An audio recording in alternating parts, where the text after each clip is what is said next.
Daily Detroit is brought to you by the community. Support our work at patreon.com/Daily Detroit.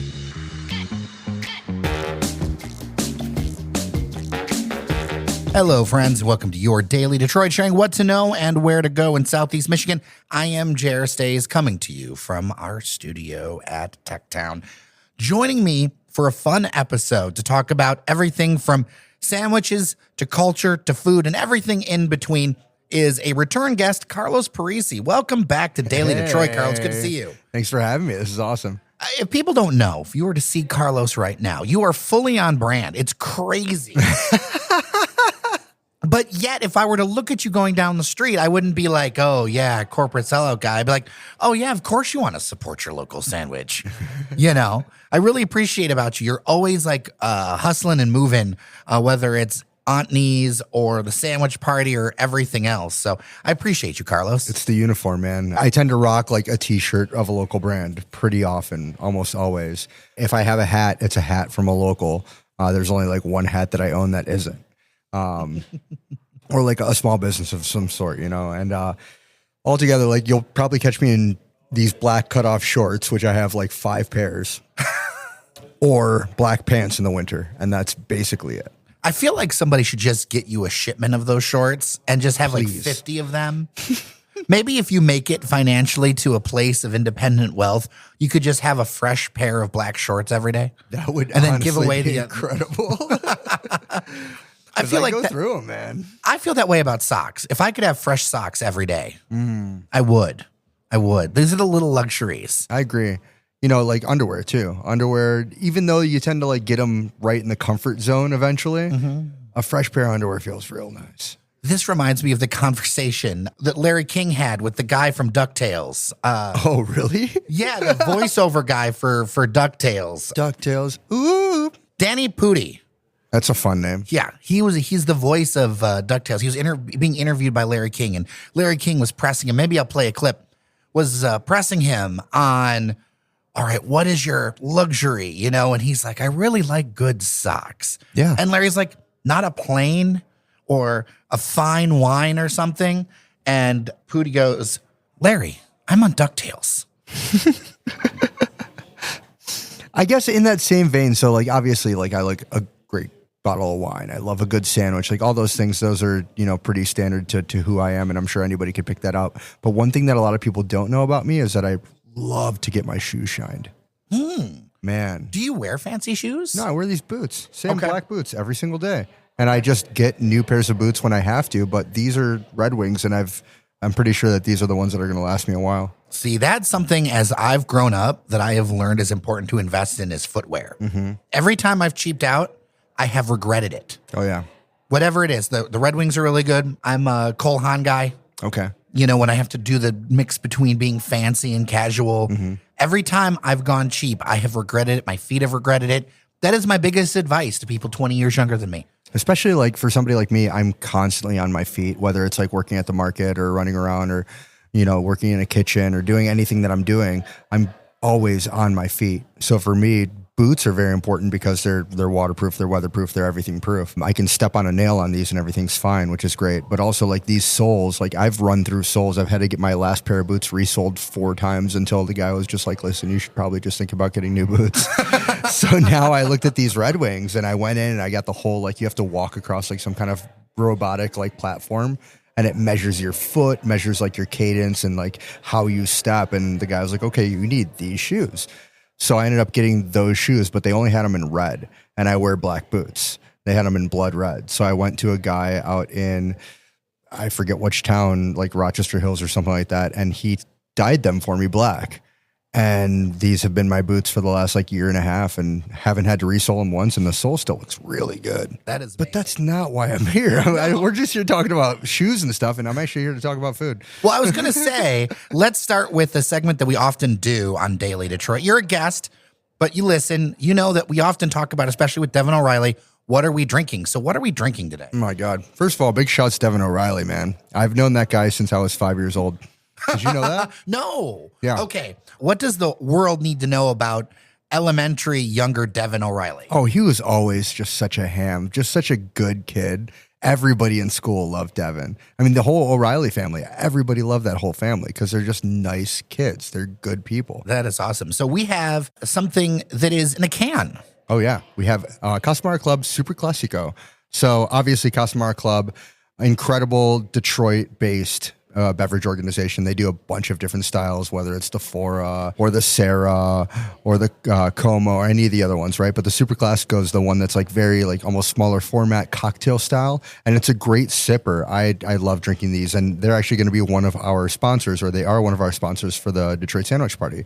And also, Jason he just sponsors my life. I love the man. Can I get Jason to sponsor our life? Whatever he needs from me, I'll do it. He knows that. I love that, man. I love what he does. I support him. He's got a beautiful baby now that they just had a few months ago. So, yeah, big shouts, Jason. I remember having him on during the pandemic, and I remember when we were doing our show in our tiny not bedroom in the North End, the room where I had this room that's like 8 feet by 9 feet. And I think for like 2 years, I kept the bottles. Oh, wow. I washed them out and kept the empty Casamara bottles on the shelf. Because I just love that this is happening and happening from here. I love these brands that are starting to be part of the lexicon. And nothing against Faygo, nothing against Werner's or all this traditional stuff. But I think it's so great when things are built upon and there's more and more and more. 100%. I mean, and also I love Faygo, I love Werner's, but you can't be drinking all that sugar all the time. Having something like this, like for example, when you're at a bar, right? I don't always want to have a cocktail. I don't always need to have a whole bunch of wine. I feel like this is always my third option, right? It's like water and then alcoholic beverage and then this. So it's like, or something, right? Like my buddy Omi, he always said like no less than 3 on your table, right? So like you go to all of these different bars, like let's just say you're going to go to Ladder 4. Ladder 4's got Guinness on tap. They do a great Guinness. You're also going to want a glass of wine, but you're also going to want a Super Classico. You know, same thing at Vesper. Vesper has all that Amaro on the shelf. You're going to want a little Amaro. You're going to want a glass of wine, but you're also going to want a Como or a Fora. So people know the Ladder Bar, that is in Southwest Detroit, and Vesper is in Ferndale, correct? Vesper is here. It's in Core City. Who am I getting it confused with? Don't know. But Vesper is that bookstore, wine store run by Samantha Dugan and Rob Wilson. I'm getting confused with Voyager. Oh, yeah. That's what I'm doing. Different story. Also very good, though. Also very good, right? There. Yeah, that's the thing. It's so great that we can get confused and still land in a good spot. Isn't that amazing? I love that. So what's the flavor note on the Super Classico you like the most, Carlos? On this, I love the sippability of it. I love that it's not like a chugging type of beverage. Like, I mean, if I wanted to chug it, I could, no problem. But you could it would also be the classiest chug contest I've ever seen. Totally, but it sips like a cocktail. You know, like you savor it. You get all the different savory notes. You get the little bits of the bitter in it, and then as you're drinking it, it's very refreshing at the same time. So I think it hits everything that you want it to hit. The thing about it is, it's perfect for summer. There are a ton of things happening in like Detroit right now. The end of summer vibes are definitely there. It's pretty cool. You know, as a kid growing up, you would always see, you know, obviously JazzFest. JazzFest is that huge mark of end of summer. Same thing with Dally. You know, Dally was always the whole like, okay, we did it. It's still summer, but also like this is a huge ender, like welcome back to these students, but then also like here's a party for Detroit by Detroit, right? That was really like, those were the things in Detroit for the end of summer. Obviously you had something like Arts Beats and Eats up in the suburbs. But that's not necessarily like I wouldn't say it's a passion. To me, this is the difference in experience. Okay. I love Dally in the Alley. I enjoy going to Arts Beats and Eats, but I have never, ever at Arts Beats and Eats been on the rooftop of an apartment taking selfies with friends of mine in the middle of Midtown. Right. I have never been at a place like Jolly Old Timers right during Dally. That just shows you like the different vibes of the two. Totally. I mean? Yeah. I mean, even like JazzFest, right? JazzFest is very much like everybody there in between sets. They go up on stage and they say, yes, Detroit, thank you. We love you. It's about us. Look at our city. Look at how we show up for each other. It's still a free event. That means so much to me to know that I can walk into JazzFest and walk out and not have to worry about paying for a large sum ticket, you know. Don't forget your folding chair, though. Don't forget your chair. I mean, you know what? I'm a fan of sitting on the lawn, though. I love just sitting by the water on the lawn, listening to a really good set or, going to the pyramid stage and sitting there as well. It's a beautiful thing. But those are the things that I grew up going to, right? So having something like what we have is like the Detroit Sandwich Party or hospitality included now, picking up this, little bit of what else can we do in our generation, right? This is, JazzFest has been going on forever, seemingly. Same thing with Dali. But now, Thor has started with the hospitality included. You mentioned hospitality included. That's one that I think people may not be as familiar with. Oh my gosh, man, you need to be. It's literally like all of the Detroit bars and restaurants together one day working at this really fun event, all doing a couple of items or maybe just one item at a tent, at a table in a parking lot. And it's so cool because you pay a couple of bucks to get in, but it's basically you're unlocking like Willy Wonka's Wonderland, It's Detroit food and beverage at its finest. He, did this and very much like showed its viability of being a festival in the city. And that started, it's 4 years ago now that he started doing that. And then with me doing Sandwich Week, which I started doing 13 years ago, of course, I always thought about doing some kind of sandwich festival or sandwich party, but it's just me. I can't do that. And I'm very fortunate to say that because of my friends Becca and Will, who pulled me aside at Mudgie's one year, 2 years ago during Sandwich Week while we were, a few beverages in at Mudgie's at, 12:30, 1 o'clock, whatever it was in the afternoon. And they said, well, haven't you thought about doing this? Like, if you want to do this, and we'll do it with you. And with us three, we've been able to do it. We did it last year for the first time.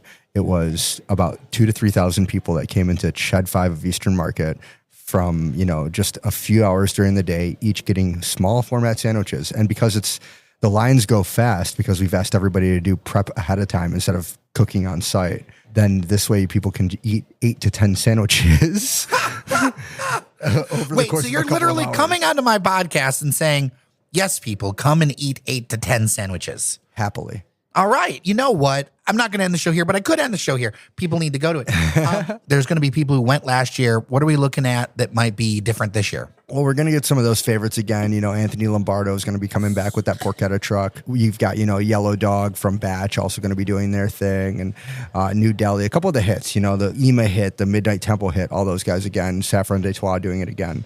But then, Tall Trees. Tall Trees is a new game in town, and they're going to be a part of it because, Mike Finsilver's been a really good friend of mine. He wanted to do it last year, but he wasn't up yet. So it's really nice that he's now fully in it, and he's part of this group that we're bringing in. Nick from Shannon, another new sandwich in the game. And I think Nick is absolutely crushing it too. I actually made his sandwich on Fox 2 the other day, along with bringing a bunch of Mudgee sandwiches. So yeah, those two are going to be a blast to bring in. Sapino, Dave Mancini is going to be doing a sandwich, which I'm really excited about. All right. So usually with pizza places, they do their version of a sandwich, which is a calzone. I wonder what he's going to do. Whatever he does, it's going to be good. I love the man. He rocks. I love that there is an element of mystery with this. Oh, yeah. That's what it's all about. We haven't released the whole lineup yet. It's kind of a thing that I like to do as like a week of release. I did it last year, and it got a lot of attention, and a lot of people started looking up some of the people that they maybe didn't know. Like, there's Aiti Spaghetti or, a few of the other like smaller trucks or smaller teams that are jumping in on this. What the Dill, what's the Dill, I think has been doing great stuff. And they're the ones that are doing like sandwiches on a pickle. I'm in. Like instead of bread, they cut open a pickle and that's their bread. I think that's awesome. So you were promising a lot of tasty things. How does it come together for someone to go to it? Like, is this tickets? Is this? Oh, no, for us? No. Our stuff is completely free to walk into. Yeah, I kind of made that a big standing point for me. If people want to donate or like tip our team, they can do that. There's like a QR code around for people to do that. But for me, it's not about that. It's about supporting the local businesses. It's about making sure that everybody just comes and has fun. It's a party. That's what it should be. I don't want this to be, a corporate thing. I don't want this to feel disingenuous. I want this to feel like it's something for us, by us, like the JazzFest has been, and that's, to me, that's what it should be. If we can get larger corporate sponsorship someday, then that means that we could just start paying, each other and our volunteers and making this, less of a payment structure for other people. But whatever we can do in the future, that's up to the future. But what we're doing right now is what we can do right now. And that's exciting to me because it's like, wow, we're building this from what we have. And we've got sponsors. Like our sponsors right now are like McClure's Pickles, DeVries, which I brought some cheese. I brought some pickles for you. It looks very good. DeVries Cheese in Eastern Market. They're actually going to be setting up a cheese table at the sandwich party for cheese. So it's going to be next to our wine experience, which is sponsored by M4 as well. M4 is also a distributor of Casamar Club and also the beers that we're going to be serving. And the wine experience is going to have Jared from, what is he not from? He's from the whole the whole Schwitz crew, the Dakota and Ratskiller crew, Dutch Girls Donuts. I'm sure if you knew Jared from back in the day of him being the leader over at Western Wine or at the wine bar in Midtown, he's been doing a bunch of different stuff here over the years, and he's going to be one of the people doing the major like sampling or the wine experience portion. So you can pay a couple of tickets and you sit down in this like tent with chairs and stuff, all sponsored by Velvet Tower, and then hang out and just get continuous pours of wine. And then when you're ready for another sandwich, you go up for another sandwich. This sounds like heaven. Yeah. Heaven in Eastern Market. What about Detroit's community has powered this resurgence? There is so much with food and beverage happening right now. I'm even seeing more investments in the space. Totally. There seems to be something special about this moment that's different than the past. You and I have both been around the city for a while, and there's been kind of over time, some false starts, right? This feels like this is sticking and that there's momentum. What's the difference? With the city in general, with vibe? The city and this industry specifically? Yeah. I'm asking you to what speaking to what you know, right? What is different? I don't know. I feel like it's just more people that have stayed here long enough, continuously pushing and pushing and pushing. The people that have not given up, that's what's finally sticking. I know people that have been doing their thing for 15, 20, 25, 30 years, and they're just now starting to get traction. But that hustle, that's real, man. I mean, I'm one of those people. I started my company 16 years ago, and I finally feel like, okay, now I'm getting in the swing. Like I can feel like maybe I'm starting to add my mark a little bit about the things that I want to do, and putting this party together is definitely one of those things. You look at a snapshot like of different neighborhoods too, like, the North Corktown neighborhood. We're working with the North Corktown neighborhood in collaboration on this event. So a lot of the money also goes to them. But you look at that neighborhood, and it's a neighborhood that's fully sustainable within itself. To me, that is what Detroit is, boiled down into one small area. You've got thriving businesses that have been there forever, like Nancy's. You've got urban farming, which is very much the pulse of the city, like what Greg has been doing, Brother Nature. He's been crushing urban farming and helping other people establish urban farms around the neighborhoods in the city as well. You've got businesses that have fallen to disarray, but the people that have bought into those old businesses, old buildings, and said, no, not anymore. We're going to do something with this. And I feel like that's the people that have lived in that neighborhood, that have thrived in that neighborhood, the people that have invested into their own neighborhood with each other as a community. And if that doesn't say Detroit, then I don't know what does. I mean, I used to stay in North Corktown, but at a time when Michigan Central was not even on the board as a plan, right? And these things have been happening. I know that so much of the narrative is around Michigan Central, and it's important what Ford and others have done there. But that doesn't happen without people making sure the lights are on, throughout this whole thing. I remember back, I would go out of my place and I would go on my front porch and I could see Michigan Central with my dog. I could see it in the distance. And I went, the only thing this is some sort of corporate campus and hotel. And people at the time thought I was crazy. Right. Like 15 years ago, people thought I was insane. What do you mean? And what is it? Corporate campus with investments and a hotel. You nailed it. Exactly. Because that's just what it felt like. And it was the natural fit for it. It just took time to make that fit happen. And when it comes to North Corktown, it's this idea where there's new construction. There's people who've been there a long time. There's still a lot more work to do. Absolutely. But there's like undeniable progress happening. Things look different than it did 15 years. I know that because I saw it with my own eyes. I can go back and look at my camera reel. Oh, yeah. And I can see that, right? I remember when I'd walk my dog down to Nancy's and pick up, a burger and go home or whatever. I remember those days, right? Yeah. But there was nothing down that street. No. And then there's a bunch of new places happening. But then also there is stuff that's been there the whole time. That is a beautiful thing. And you see how Eastern Market has persevered and grown as well. You got all the Two in the England, same. Two peas in a pod, really. just on opposite sides, and you have things like what Marrow's doing. I believe Marrow's a sponsor of what you're doing. Marrow's working with us. We've got them on a table too. And Gotcha. then, I thought I saw their logo. Well, we're working with them on something. Hopefully it works. We're going to see. I didn't even know I was accidentally walking into something. All right. So last year we had a game, and I'm going to see if we can get a Marrow game going this year. Okay. Yeah. Okay. I like it. Of course, we're going to talk more about the sandwich party in a second and all the details, which is coming up on August 31st. But before we get to that, what is the hot trend in sandwiches right now? What is the thing? Yeah, what's the thing in sandwiches right now in 2025? Man, honestly, I've been hitting the mortadella really hard. I've seen that everywhere. The mortadella has been the sandwich of the year. If people aren't familiar, what is mortadella? It's like bologna, but fancier. Okay. If you want to just say it like that. It's fancy bologna. It's got like, little pistachio bits in it too, and it's real good. But right now you've seen like the mortadella hit at not just Shannon, not just Tall Trees, but also Father Forgive Me just opened up. I don't know if you've been over there yet. I have. We did a reel on the day that they did their soft open.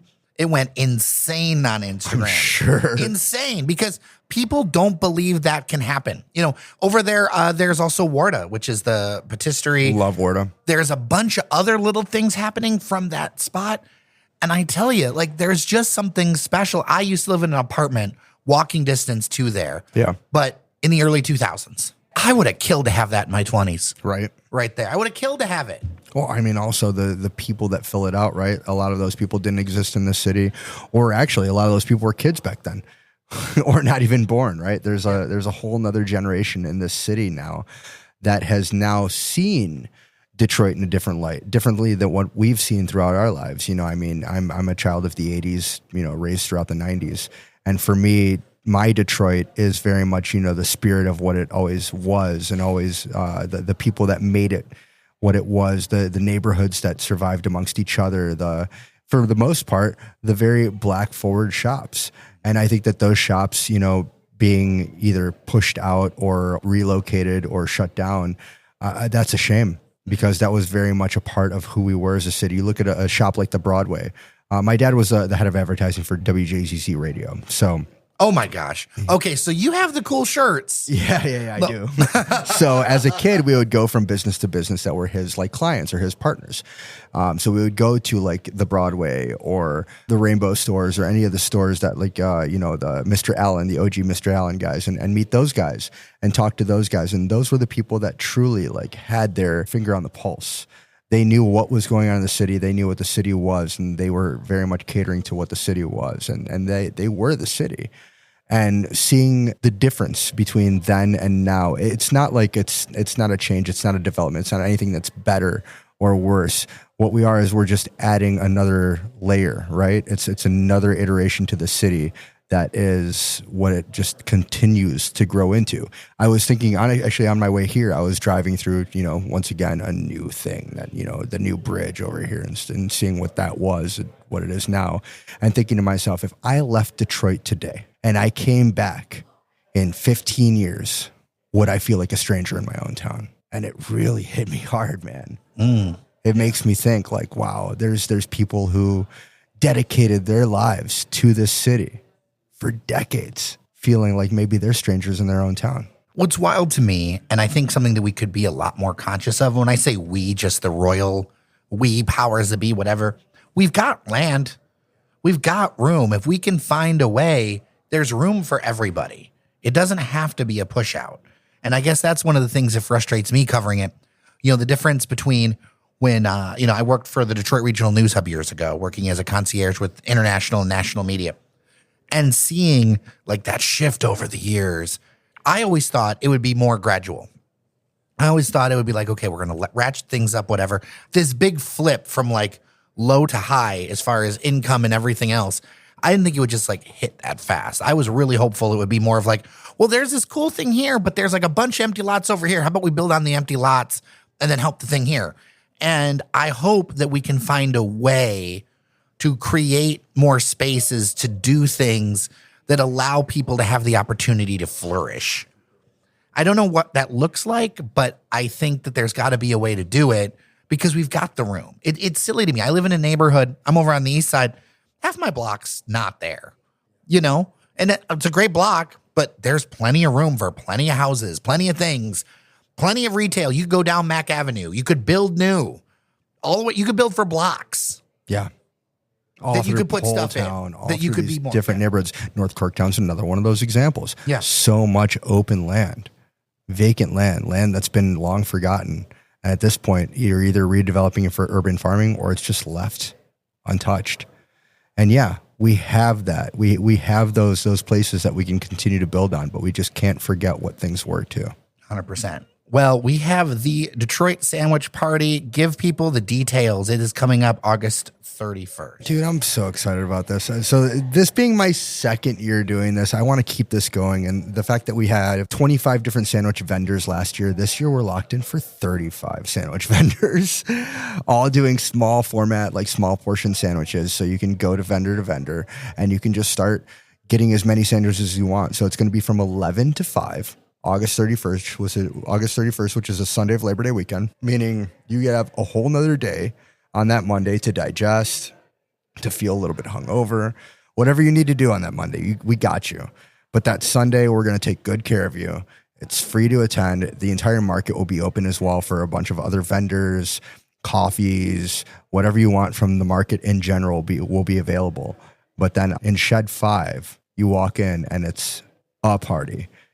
Our sponsors like DeVries, like McClure's, M4, Midtown Mortgage is bringing to-go containers as well, because we realize everybody needs Tupperware. If you're going to buy a ton of sandwiches, you're probably not going to finish them all. So we've got Tupperware to go. I was just figuring this out. You said, 30 sandwiches? 35 different vendors. 35 different vendors. Okay. And maybe a couple of them are doing a couple of sandwiches Okay, too. let's say one sandwich per vendor.